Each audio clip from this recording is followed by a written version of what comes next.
Hello and welcome to the latest episode of Smart Energy Podcast, your go to source for insights into the clean energy and e mobility industry. I am Santosh Kadtare, editor of Smart Energy Magazine, and your host. In each episode, we invite the movers and shakers from the industry to discuss their pivotal roles in advancing sustainability. Our guests share their efforts to promote clean energy and e mobility, contributing to the climate and clean energy initiatives and the growth of the industry. Today, we have the privilege of speaking with the true pioneer in the field of hydrogen technology, Mr. Anil K. Agrawal.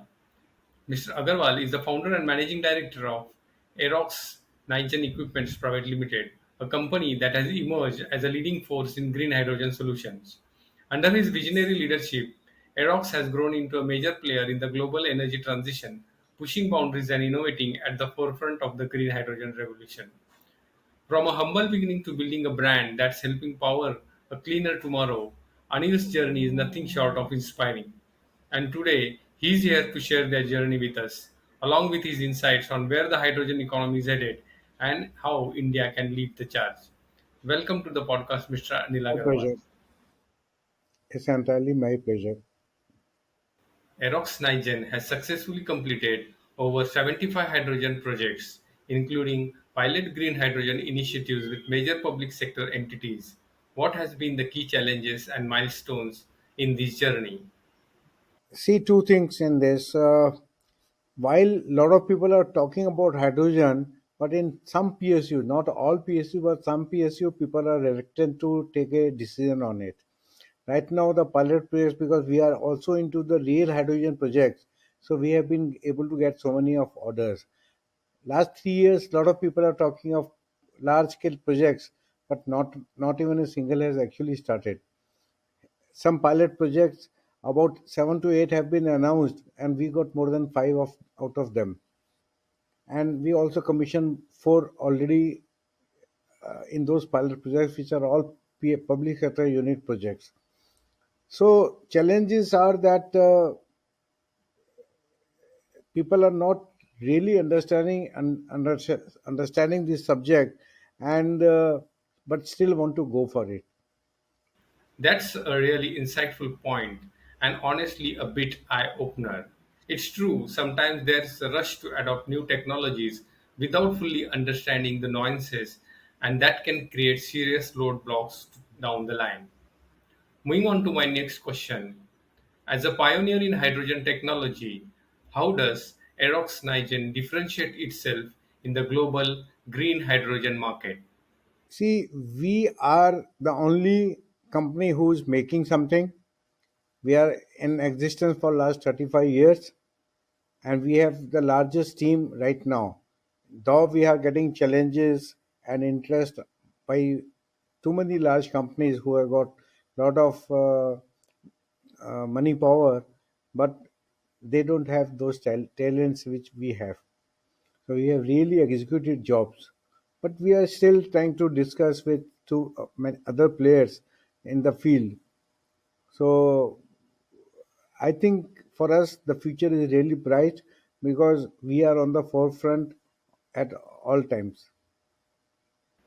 It's great to hear that, and it really highlights the advantage Aerox Nigen brings to the table, being ahead of the curve, not just in terms of technology, but also with the depth of knowledge and skill manpower. Moving on to my next question. What is your perspective on the current subsidies and incentives for green hydrogen in India? Are they sufficient to accelerate large scale adoption? Okay. See, there are various kind of incentives being announced by the government. One of the incentive is on the PLI of making hydrogen electrolyzers. We could have got it very easily, but we did not go for it because we don't feel if government is pushing, then only we should be making it. A lot of people who wanted to raise money by showing that they are got the PLI or the government approval, there is no actually approval required to start manufacturing this project. Yes, government has tried to intensive, you know, promote those people who want to get into this manufacturing. But a lot of people have done it for in 3 years. Not even a single person has rolled out one single electrolyzers in last 3 years. So I don't believe in that kind of subsidy. Yes, for generating green hydrogen and green ammonia, there is subsidy, but that's too far to come. There are large players who are interested in that. We are not. We are only an equipment manufacturer. We don't want to generate hydrogen and sell hydrogen. We don't want to make green hydrogen, because if you want to make green hydrogen or green ammonia, you need electrolyzer, which we will be making. So I would be the at the first step of this business, where we will make the equipment, because anything you want to do, you need an equipment. In a time when many are chasing incentives without necessarily delivering on outcomes, your approach of staying focused on core capabilities and not relying on subsidies really speaks of the integrity of Airox Nigen's mission. Moving on to my next question, there are several misconceptions about green hydrogen, particularly regarding its efficiency, cost, and scalability. What are some of the biggest myths Yeah, I that would needs like to to know. be debunked? First of all, there are very few people who knows about hydrogen. Most of it are the professors from reading from Google. So Google teach them something. Anybody writes some article, they start believing it. So 90% of our time starts trying to clear the minds of the people which they have read from Google. I am in this industry for the last 30 years. When I say something, people don't want to believe it, because Google is saying something and they think that is the right thing. Like for the efficiency, okay, everybody knows that the most efficient thing is that if you generate hydrogen at the lowest price. But what is that lowest price? Nobody knows. And Google and lot of smart people, they keep on writing posts and they say we have achieved this, we have achieved that. And after 3 years, if you put where is your what you said, they are nowhere to be seen. So these are the kind of people which we really have to tackle and convince people, because there is a lot of misconception in the air. That is one thing. Second is our neighboring country, China. There were four manufacturers 4 years back. Now there are 300 in hydrogen equipments. And most of them know nothing about it, but they keep publishing things on Twitter and Facebook and whatnot. So it's very, if see, I will just give you a small example. If you ask me what is your price for a particular project, I will say $100. You know what people will tell me? यार China में तो $50 का मिल रहा है. मेरे पास में ये इसके अलावा कोई जवाब नहीं होता है कि भाई साहब आप जाओ चाइना ले आओ. टिकट के पैसे नहीं है तो वो भी मैं दे देता हूँ. मालूम नहीं है लोगों को, कुछ भी और कुछ भी बातें करते हैं. So these are certain things which I don't know. It might take 1 or 2 years more to for such kind of loose players to get out of the field. I can name many of the people in India who have made a lot of noise, but it's not right to me to get into those discussion in this podcast. But you can check for yourself. There are so many people who said something 3 years back, and till date there is nothing to be seen. To give you an example, again I will not naming the company. There is a very, very large and credible organization in India, an engineering organization, who announced a tie-up with a European company. When because I am in talking terms with those people, I said, "बस ये आप क्या कर रहे हो? कुछ नहीं होगा. सिर्फ नाम सुन के आप उस आदमी के साथ में आपने टैप कर लिया. You are not going to gain anything." And 3 years down the line, that company has vanished in Europe. And all these things what I'm saying, In private, I can give you proofs. So this kind of things is something very, very difficult. Second is, we have got talent in making hydrogen or electrolyzer. There is nothing which we need to import. We have talent. The only thing is that we don't have the right kind of machineries. But लोगों को अपने Indians के ऊपर विश्वास नहीं आता. वो कोई यूरोप में जाके कुछ बोल देगा तो उसकी बात सुनने चले जाते हैं, और वो चाइना से उठा के लाता है. So these are some real challenges. Government कह रही है कि भैया आप इंडिया में बनाओ, बट इंडिया गवर्नमेंट भी सिर्फ कहती है. मतलब government is not on the hand holding. Government ने आज तक आइडेंटिफाई नहीं किया है कि इंडिया में वो कौन सा टैलेंट है जो ये कर सकता है, और उसको बुला के बात करें. उसको बुला के बोले कि भैया आपको क्या चाहिए. अभी मैं इंडिया नहीं, वर्ल्ड की सबसे बड़ी फैक्ट्री लगा रहा हूँ हरियाणा में. 17 एकड़ में फैक्ट्री है जो बहुत बड़े बड़े सिस्टम बनाएगी, और उसकी मशीनरी का ऑर्डर मैंने दे दिए हैं. बट ये सब मैंने अपने बूते पे किया है. कुछ इन्वेस्टर्स हैं, बट गवर्नमेंट का कोई रोल नहीं है इसमें. एड एजेंसी के थ्रू, पॉडकास्ट के थ्रू बहुत सारे लोगों को बहुत मालूम है. बट होता क्या, गवर्नमेंट ने आज तक नहीं फ़ोन किया कि भाई साहब आप ये प्लान लगा रहे हैं, हमारी क्या हेल्प चाहिए. जितने भी वेंडर्स हैं वो सबको मालूम है. वो कहते हैं सर हम ये इक्विपमेंट बेचते हैं, आप हमसे ले लो. तो एडवर्टीजमेंट हो रहा है, ऐसा नहीं है कि लोगों को नहीं मालूम पड़ रहा है, but it is not reaching the right people.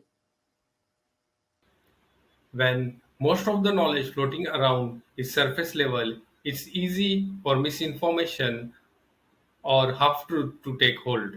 And I can imagine how frustrating it must be when years or decades of real world experience are questioned by those who have only just scratched the surface. With that in mind, what do you think the government can do to address this? Whether it's in terms of policy, industry education, or even setting clearer benchmark for companies claiming to be in the hydrogen space. सिर्फ government को identify करना चाहिए वो कौन से लोग हैं जो फील्ड में हैं, और उसको ढूंढना. आप ट्विटर पे ढूंढ सकते हो, आप फेसबुक पे ढूंढ सकते हो, आप वेबसाइट से ढूंढ सकते हो. आपको मुझे ढूंढने में शायद टाइम नहीं लगा होगा, लेकिन गवर्नमेंट को दिखाई देते हैं वही बड़े बड़े नाम. हम अगर आज जाएं किसी मिनिस्टर से मिलने तो कोई हमको टाइम भी नहीं देता है. मैं बहुत बड़ा प्लान लगा रहा हूँ, और मैं कम से कम 200 लोगों को जॉब दूंगा उस प्लांट में. उसके उस वहाँ उस एरिया के आसपास के बहुत लोगों को बहुत एक्साइटमेंट है, पर गवर्नमेंट को किसी को नहीं है. गवर्नमेंट में से कोई आदमी नहीं आया आके पूछा कि भैया मेरे को बताओ कि आपको क्या चाहिए. हमको कुछ नहीं चाहिए. हमको सिर्फ ये सपोर्ट चाहिए कि जो हम काम करें हमको करने दिया जाए. It's unfortunate to know that players like you, that are actually building things on the ground, creating excitement in local communities and driving real impact, often go unnoticed, while large players get all the attention and support. Could you shed some light on the current manufacturing facility you are currently setting up? Where are you getting the manufacturing equipment from? देखिए देखिए, equipment बनाने का सारा raw material सब कुछ India में available है. उस साइज की मशीन्स इंडिया में नहीं है, और जो मैंने इंपोर्ट कर रही, मैंने ऑर्डर दे दिया, पैसे दे दिए एडवांस. तो इसमें हम इलेक्ट्रोलाइजर बनाएंगे 5 मेगावाट और 10 मेगावाट के, और कम से कम जो है हमारी 500 मेगावाट की कैपेसिटी होगी इनिशियली. प्रोविजन हमारे पास में 3 गीगावाट तक का है, 4 गीगावाट तक का है. वो उसके लिए मशीनें और ऐड करनी पड़ेंगी. एक बार रोलिंग चालू हो जाएगी तो उसको हम ऐड कर लेंगे. इंफ्रास्ट्रक्चर हम डेवलप कर रहे हैं 10 गुना बड़ा. साथ में हमें एक सोलर का प्लांट भी लगा रहे हैं 600 मेगावाट का, और उसमें भी 1200 मेगावाट की हमारी कैपेसिटी है. 600 मेगावाट का पहले, फिर 600 और ऐड करेंगे, 1200. तो देखिए, हमको टेक्नोलॉजी मालूम है, हमको पता है कि कौन सी चीज़ कैसे करनी है, कौन सी चीज़ कहाँ से लेनी है, वो सब हमें मालूम है. बट इसके अलावा और भी बहुत सारे लोग हैं जिन्होंने बहुत काम किया है, बहुत पैसे कमाए हैं, वो भी इस काम को करना चाहते हैं, बट हवा में घूम रहे हैं। तो गवर्नमेंट को तो सिर्फ ये करना चाहिए कि अगर वो ये पॉडकास्ट सुने तो मुझे बुलाएं, डिस्कस करें कि हम कहाँ पर हैं, कहाँ अटक रहे हैं, और इसको कैसे एक्सपीडिएट कर सकते हैं। बस, बाकी कुछ नहीं। मेरे को गवर्नमेंट से एक पैसा नहीं चाहिए। Let's talk about electrolyzer hmm. manufacturing. What are the key components involved? How much of that supply chain is currently available or accessible within India? Basically ये एक मशीनिंग और एक फैब्रिकेशन का जॉब है, जिसका रॉ मटेरियल स्टील सब India में मिलता है। आपको एक निकल नहीं मिलता है जो इंपोर्ट होता है, वर्ल्ड ओवर इंपोर्ट होता है, हम भी वहीं से लेते हैं। निकल प्लेटिंग का एक प्लांट लगाना पड़ता है, वो हम लगा रहे हैं।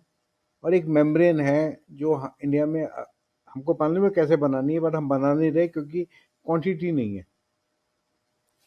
तो वो हम इंपोर्ट करेंगे, उसके लिए चार पांच ऑप्शंस हैं। चाइना है, तो कोरिया है, ताइवान है, यूरोप है। तो जहाँ से क्लाइंट चाहेगा हम वहाँ से खरीद के उनको लगा के दे देंगे। तो बेसिकली कोई बहुत बड़ी चीज़ नहीं है इसमें। चैलेंज ये है कि इतना बड़ा सिस्टम बना के आप उसको टेस्ट करना आना चाहिए। टेस्टिंग फैसिलिटी किसी के पास नहीं है। मैं जो फैसिलिटी क्रिएट कर रहा हूँ उसमें 5 मेगावाट तक का इलेक्ट्रोलाइजर टेस्ट करके दूंगा। Moving on to my next question, how do you envision hydrogen contributing to India's goal of achieving net zero emission by 2070? Sir, अगर हमारे को अपनी आगे की 3 जनरेशन को इस धरती पे रहने लायक बनाना है तो हमको ये करना ही पड़ेगा, उसके अलावा कोई ऑप्शन ही नहीं है। दिल्ली में आपको पता है कि कैसा कैसा मौसम हो जाता है, आदमी को सांस लेना मुश्किल हो जाता है। तो हमको क्लीन फ्यूल तो चाहिए ही चाहिए, और हाइड्रोजन के अलावा कोई फ्यूल क्लीन नहीं है। तो आप हाइड्रोजन बनाओ, हाइड्रोजन को जलाओ, हाइड्रोजन से एनर्जी लो, फिर वो पानी बन जाता है। इससे अच्छी साइकिल तो है नहीं किसी भी चीज़ में। और ये चीज़ मेरे को तो 8th क्लास में पढ़ाई थी, और मेरे को लगता है बाकी लोगों ने भी 8वीं में पढ़ी होगी, बट इम्प्लीमेंट नहीं करी किसी ने।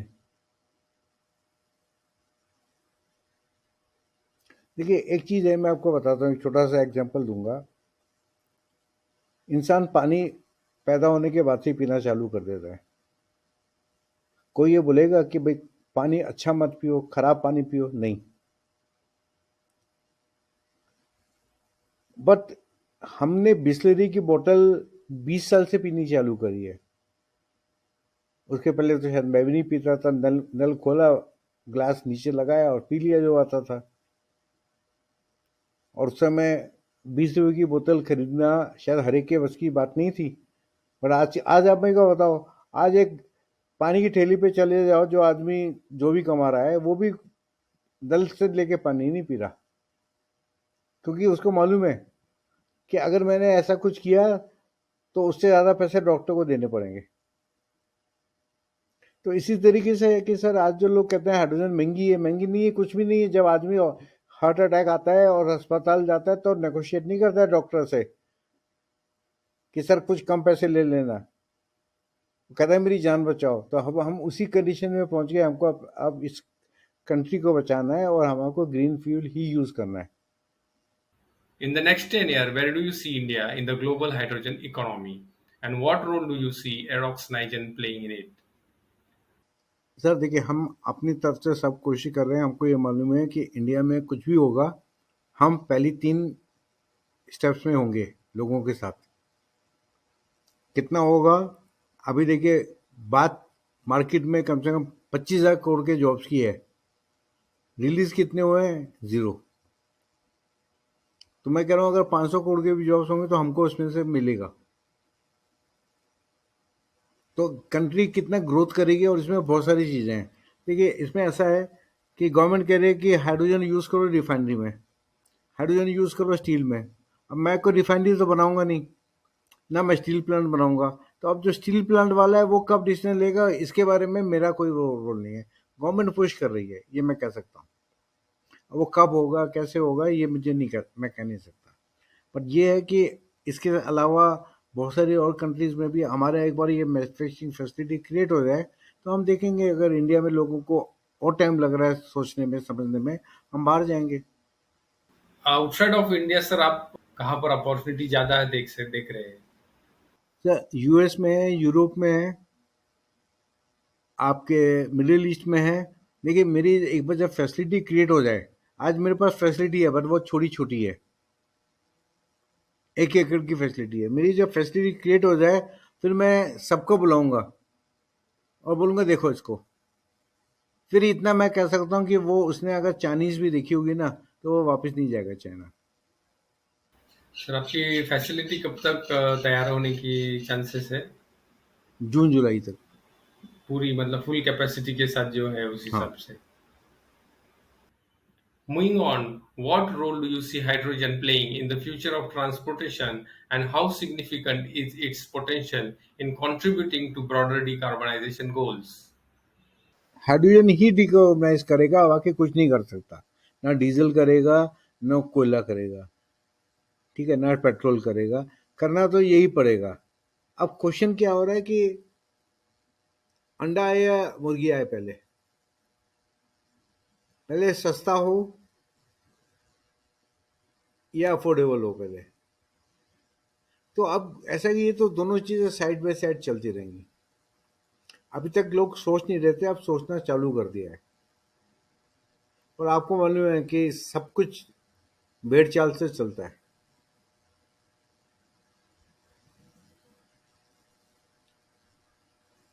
जिस दिन गवर्नमेंट ने कह दिया कि भैया दिल्ली में, एक छोटे से शहर में, भैया कल को आप पेट्रोल की गाड़ी नहीं निकाल सकते, डीजल की गाड़ी नहीं निकाल सकते, तो क्या करोगे आप?